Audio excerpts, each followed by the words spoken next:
Them don't arrest 17 students from Kano University of Science and Technology. Then these students, if you know what them do, them go they harass one girl. We just wear a Abaya.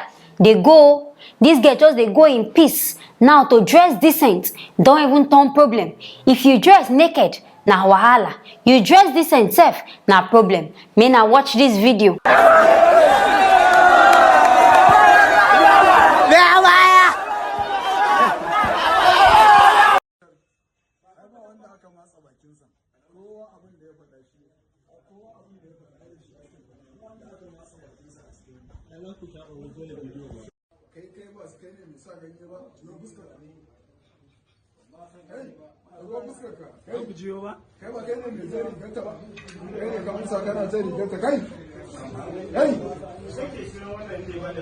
When I don't see this video, see as this girl, they very decent.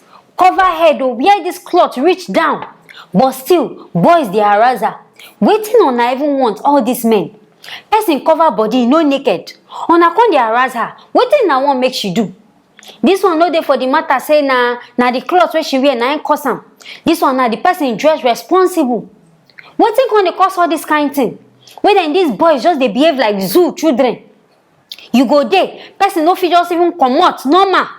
Dress well comot. And this nuts people say e be like say one screw don comot from their brain.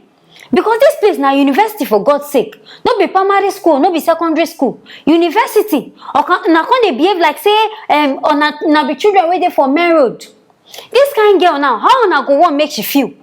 If na una sister, how una go want make she feel? Person wey come out with the hopes of say this Abaya now all of us know say na even trend. To even buy this cloth now, e even cost. Person come wear her thing, cover head with hijab, dress appropriately, cover everywhere. Una come still dey harass her say this cloth wey she good, wear the cloth not too good. But we dey hear say the school management don't do everything. They don't arrest these guys.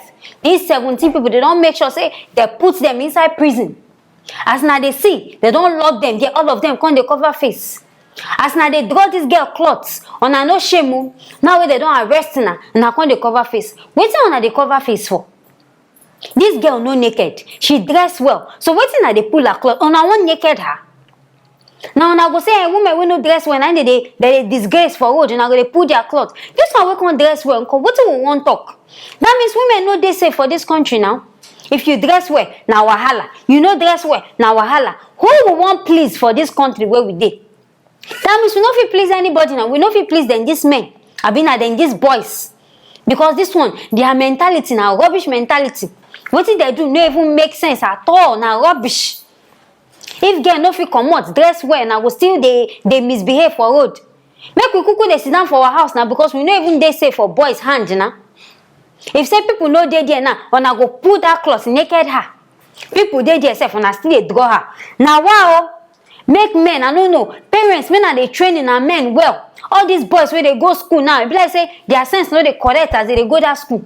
Now another motive that they use they go school. Person go school say okay, I won't go school in peace. And I no go let the girl rest in peace. She did it on her own, they walk her. And I say na cloth now. What did this cloth even do on? Net they the cloth they naked. No. What in na they draw this cloth where she even wear for? I be another person where we Abaya before. I be na the only jalami she wear am now they shack on and say this girl get money, she go buy Abaya. As she get money, she buy her Abaya now. You will no get money, you leave her.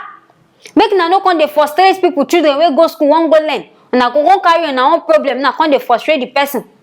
As a day like this, now they go stop this matter, making herself put mouth. The way then this student they harass this girl and I like him because this one an harassment. All these boys they even catch now. I don't know which penalty they won't give them. I don't know being a prison or being waiting because the offense self not too serious. But the way they react, the way they draw this girl. Now even they vex people for this video. Now make people they vex, they comment, say how girl would they dress well, and I go still they complain.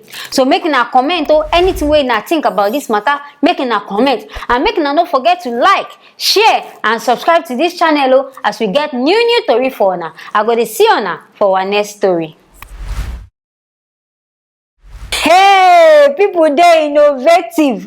Una sabi create things. So if you see this kind thief, if you know the way this guy they strategize this stealing, una go surprise. See the man now. See this guy go buy ghost uniform. If people they sleep for night, oga go come dress, wear in costume, enter people house, go they rob them. And if people see him like this, now so everybody go japa because they go think say they don't see ghost. Everybody go come run. Ha! People get sense. Where una they get this kind of sense from? Because if say this kind of sense, you don't do better thing now. They don't go catch you. You can't enter this place. They say now so this guy they do for people for Zimbabwe. He go enter person house, wear this cloth. Even this man face, he no even need this costume. In face alone, fit pursue person. And all these things they happen because of say waiting.